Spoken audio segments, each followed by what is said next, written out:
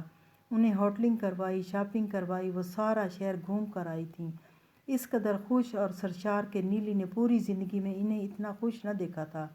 اوپر سے سوما اور اپنی فرینڈز پہ اپنے ڈیئر ڈیڈی کی دھاک بٹھانا، کیونکہ سوما کے لیے یہ انکشاف ہی معمولی نہیں تھا کہ اس کے انکل جینا بیلا کے ڈیڈی نکل آئے تھے۔ پھر پورچ میں دو ایک جیسی خوبصورت سائیکل بھی کھڑی ہو گئیں، باربی ہاؤس بھی آ گیا، رنگ رنگ کے ریموٹ سے چلنے والے کھلونے، پلین، سپورٹس کار، ہیپی ہاؤس۔ تیمور جیسے ان کی ساری محرومیوں کو ایک ساتھ ہی ختم کر دینا چاہتا تھا، اور وہ دونوں صبح و شام ڈیڈی کے نام کی تسبیح پڑھتی تھی۔ کیا یہ ٹھیک تھا؟ اور کیا یہ واقعی ہی ٹھیک تھا؟ نیلم اس صورتحال پہ پریشان نہ ہوتی تو کیا کرتی؟ جس طرح تیمور اچانک آ کر جینا بیلا کو اپنے حصار میں لے چکا تھا، جس طرح وہ اپنے باپ سے اٹیچ ہو چکی تھی، کیا یہ نیلم کے حق میں بہتر تھا؟ ہرگز نہیں، قطعاً نہیں۔ وہ انہیں کیسے روکتی؟ کس طرح سے روکتی؟ کیونکہ ایک بات تو طے تھی، تیمور گنگا میں بھی نہا کر آتا تب بھی اسے قبول نہیں تھا، کسی قیمت پہ بھی نہیں، جینا بیلا کے لیے بھی نہیں۔ نیلم اسے اپنے دل سے اکھاڑ چکی تھی، اپنے دل سے نکال چکی تھی۔ تیمور کبھی بھی اپنی جگہ پہ نہیں آ سکتا تھا، اپنا کھویا ہوا مقام بحال نہیں کر سکتا تھا، اس کے دل کی راجدھانی پہ دوبارہ قبضہ نہیں کر سکتا تھا۔ جس طرح وہ انہیں دھتکار گیا تھا، نیلم بھی اسے دھتکار دینا چاہتی تھی، اور اس وقت نیلم کا دماغ جل رہا تھا، وجود جل رہا تھا۔ وہ جب جب تیمور کے بچیوں سے بڑھتے الطفات کو دیکھتی، اس کا وجود کسی تندور میں بھل بھل جلنے لگتا تھا۔ اسے اب خیال آیا تھا، اب احساس ہوا تھا، کیا وہ جینا بیلا کو اپنی عمارت اور وسائل کی زنجیر میں جکڑ کر نیلم سے دور کر لینا چاہتا تھا؟ کیا وہ اس سازش کے تحت آیا تھا؟ کیا وہ جینا بیلا کو نیلم سے چھیننے کے لیے آیا تھا؟ اور وہ چھین تو ہو چکا ہی تھا، ان پہ عنایات کی برسات کر کر کے۔ اب جینا بیلا کو نیلم کا لایا کچھ پسند نہیں آتا تھا، اس کا پکایا بھی پسند نہیں آتا تھا، نچلا پورشن بھی پسند نہیں آتا تھا۔ تو گویا تیمور جس مقصد کے لیے آیا تھا، اس نے اپنا مقصد پا لیا تھا۔ کیا یہ سوچوں کے ازدحام کم تھے جو خرم کی اماں فرحت سے مہینہ بعد کی تاریخ زبردستی لے کر چلی گئی تھی، اور فرحت نے بھی حالات کو پلٹتا دیکھ کر تاریخ دے دی تھی، کیونکہ عدالتی کارروائی اسی ہفتے کے دوران ہو جانی تھی۔ تیمور کو آج نہ صحیح کل تک ضرور نوٹس مل جاتا، پہلی تاریخ پہ یہ مکمکا ہو جانا تھا، اور نیلم کا دماغ ان دنوں اذیت ناک حد تک سوچوں کے شکنجے میں جکڑا ہوا تھا۔ وہ کیا کرتی؟ خود کو حالات کے دھارے پہ چھوڑ دیتی، جو امی کر رہی تھیں، بس آنکھیں بند کر کے ان کے کہے پہ چلتی رہتی؟ کیا یہ بہتر تھا؟ نیلم کے لیے بہتر تھا۔ وہ رات رات بھر پریشان رہتی تھی، اس کی بے چینی ختم نہیں ہوتی تھی، اضطراب جان نہیں چھوڑتا تھا۔ نیلم انتہائی چڑچڑی اور بیزار ہوتی جا رہی تھی، اور فرحت نے چپکے چپکے اس کے عقد ثانی کی تیاریاں بھی شروع کر دی تھیں۔ تو کیا خرم تیمور سے بڑھ کر اس کی بیٹیوں کا باپ ثابت ہو سکتا تھا؟ خرم جتنا اچھا ہوتا، لیکن بچیوں کا محرم تو نہ ہوتا۔ اور اس صبح جینا بیلا کا آخری پیپر تھا، رات بھی تیمور انہیں اپنی تیاری کروانے کے لیے اوپر لے گیا تھا۔ نیچے لائٹ نہیں تھی۔ فرحت نے تو بہت باتیں سنائی تھی، لیکن نیلم خاموش ہو گئی تھی۔ وہ چاہتی تھی کم از کم آخری پیپر کی تیاری ٹھیک سے ہو جائے۔ ویسے بھی روکنا بے فائدہ تھا، اگر وہ حق جتانے آ گیا تھا تو پھر کورٹ سے ملنے ملانے کا سرٹیفکیٹ، اور صبح صبح ایک مرتبہ پھر آشیانہ ثقلین کے نچلے پورشن میں ہنگامہ برپا تھا۔ آج وین والے نے چھٹی کر لی تھی، اچانک وین خراب ہوئی اور آئی ہی نہ۔ پہلے پتہ ہوتا تو وکاس ہی چھوڑ آتا، لیکن وکاس آؤٹ آف سٹی تھا۔ یوں سوما بھی گھر میں تھی، اسکول نہیں جا سکی، اور ادھر جینا بیلا نے قیامت اٹھا رکھی تھی، وہ پیپر کسی طرح بھی مس نہیں کرنا چاہتی تھی۔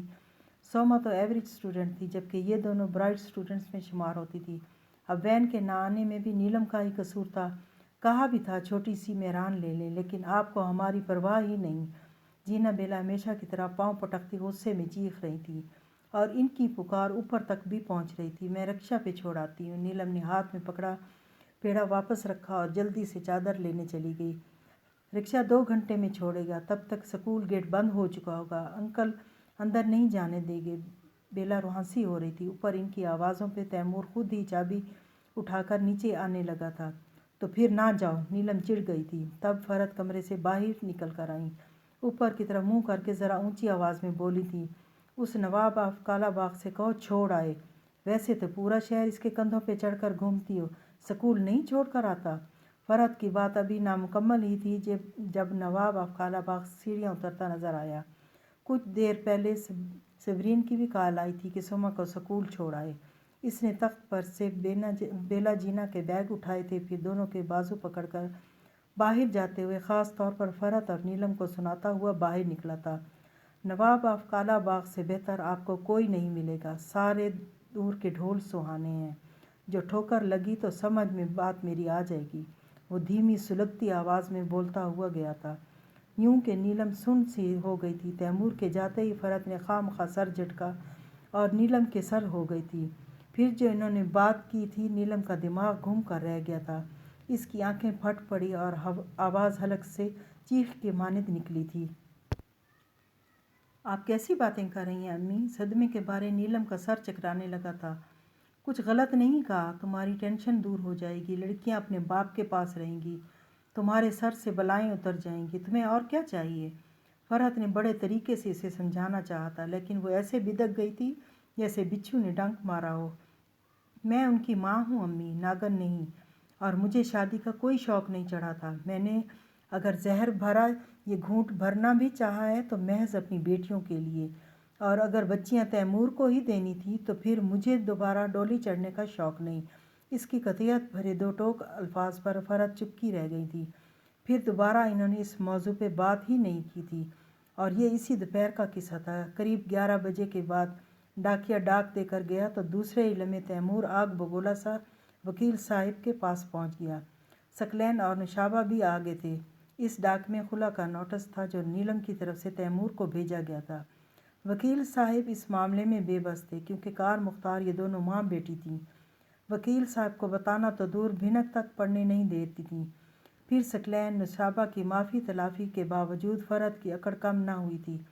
وہ نہ ان کی بات سن رہی تھیں، نہ انہیں بولنے کا موقع دے رہی تھیں، اور نہ ہی کسی قسم کی وضاحت لینے پہ تیار تھیں۔ تیمور تایا پہ اپنا غصہ اور بھڑاس نکال کر نیلم کو ڈھونڈتا ہوا اس کے کمرے میں پہنچ گیا تھا۔ نیلم غیر متوقع تیمور کو اپنے کمرے میں دیکھ کر ٹھٹک گئی تھی۔ پھر تیمور نے نوٹس کو پرزہ پرزہ کر کے نیلم کے منہ پہ دے مارا تھا۔